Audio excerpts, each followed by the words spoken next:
வணக்கம். செல்வகுமாரின் புதுச்சேரி மாநில பகுதிகளுக்கான வானிலை முன்னறிவிப்பு 2025 மே 25 ஞாயிற்றுக்கிழமை மதிய நிலவர ஆய்வறிக்கை. அதிகாரப்பூர்வ வானிலை அறிக்கைக்கு இந்திய வானிலை ஆராய்ச்சித்துறை அறிக்கையை பார்க்கவும். முதல்ல மாஹேயை பார்ப்போம். மாஹேக்கு கடும் எச்சரிக்கை. நேற்றை விட மழைப்பொழிவு இன்றைக்கு அதிகரிக்கப் போகிறது. மகாராஷ்டிரா கரையோரம் நீடித்துக் கொண்டிருந்த காற்றழுத்த தாழ்வு மண்டலம் நேற்று ரத்னகிரி அருகே கரை கடந்து மகாராஷ்டிராவின் தரைப்பகுதிகளில் ரத்னகிரிக்கு கிழக்கே நீடித்துக் கொண்டிருக்கிறது. இது காற்று குவிதலை ஒட்டுமொத்த கேரளா, மாஹே, கர்நாடகா, கோவா, மகாராஷ்டிரா வழியாக குவிக்கிறது.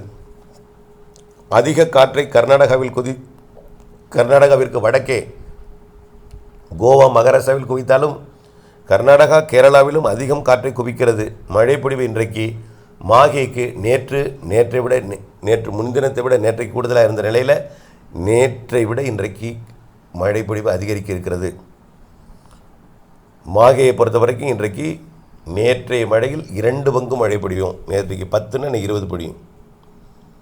வயநாட்டுக்கு உச்சபட்ச எச்சரிக்கை, அதே போல் குடகுக்கும். ஆக மாஹேக்கு எதற்குன்னா மாஹேக்கு வடக்கே தான் இந்த வயநாடெல்லாம் இருக்குது. மாஹேக்கு கிழக்கே வயநாடு, குடகெல்லாம் இருக்குது. ஆகையினால் இந்த பகுதி வழியாக நுழையக்கூடிய காற்று தான் போய் மேற்கு தொடர்ச்சி மலையில் மோதி மழைப்பொழிவை கொடுக்க போகிறது. இதனால் கண்டிப்பாக மாஹேக்கும் கனமழை பொழிவு இருக்கிறது. மிக கனமழை பொழிவு, அதிக கனமழை பொழிவு, அதீத மழை பொழிவுலாம் இருக்கிறது. இது 31ஆம் தேதி வரையும் தொடரும். 29 வரை தீவிரமாக இருக்கும். 30, 31 வரை தொடரும். அடுத்தபடியாக ஏனாம், ஆந்திர பிரதேச கடலோர பகுதிகளில் காக்கிநாடாவிற்கு தெற்குப்புறம் இருக்கக்கூடிய இந்த புதுச்சேரி பகுதியாகிய ஏனாமில் எப்பொழுதுமே இரவு வந்தால் மழை பொழியும்.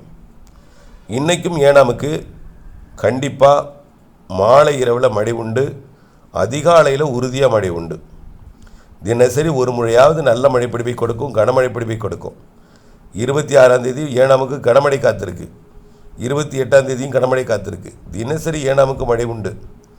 படிப்படியாக 27ஆம் தேதி காற்றழுத்த தாழ்வு நிலை உருவாகிற காரணத்தினால பகுதியாக உருவாகிற காரணத்தினால ஏனாமிற்கு மிக கனமழை பொழிவு உண்டு. 27, 28, 29ஆம் தேதியெல்லாம். 29க்கு பிறகு இந்த நிகழ்வானது உள்ளே நகரம்.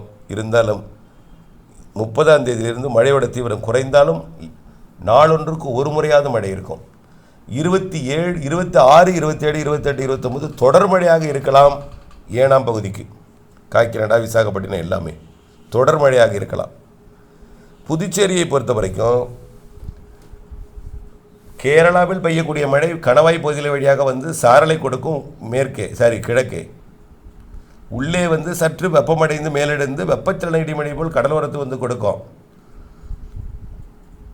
அதிகாலை நேரத்தில் அங்கொன்றும் இங்கொன்றும் தூறல், மாலையில் அங்கொன்றும் இங்கொன்றும் தூறல், இரவில் நனைக்கும் மழை பொழிவை வரக்கூடிய 31ஆம் தேதி வரை வந்து கொடுக்கும். நனைக்கும் மழை, தூறல் மழை, மிதமான மழை பொழிவு கொடுக்கலாம். காரைக்கால், புதுச்சேரிக்கு வரக்கூடிய 29, 30, 31ஆம் தேதி கண்டிப்பாக 31ஆம் தேதி 29, 30, 31 ஒரு நாளாவது மிதமான மழை பொழிவு கொடுக்கும். காரைக்கால், புதுச்சேரிக்கு. காரைக்காலுக்கு ஒரு நாள், புதுச்சேரிக்கு ஒரு நாள் கொடுக்கும். ஜூன் முதல் வாரத்தில் தென்மேற்கு பருவமழை சற்று தீவிரம் குறையும். இதனால் வெப்பச்சலன இடிமழை பொழிவு புதுச்சேரிக்கு, காரைக்காலுக்கு கிடைக்கும். ஆனால் பெரிய அளவில் கொட்டி திருத்திராது. வெப்பச்சலன இடிமழை பொழிவு மிதமான மழைப்பொழிவாக சற்று கனமாகவோ ஒரு சில இடங்களில் இருக்கும். வரக்கூடிய சற்று கனம் வாய்ப்பில்லை, மிதமான மழைப்பொழிவு காரைக்காலில், புதுச்சேரியும் இருக்கும். அடுத்தபடியாக ஜூன் 2வது வாரத்திலிருந்து மீண்டும் தீவிரமடைய போகிறது தென்மேற்கு பருவமழை. அப்போ நல்ல மழைப்பொழிவு கேரளாவில் பொழியும். அப்போ சாரல் வரும். அங்கொன்றும் இங்கொன்றும் தூறல், நனைக்கும் மழை, லேசான மழை இதெல்லாம் இருக்கும். தொடர்ந்து வானிலை அப்டேட்ஸ் இணைந்திருங்கள். திட்டமிட்டு பணி செய்திருங்கள். நன்றி.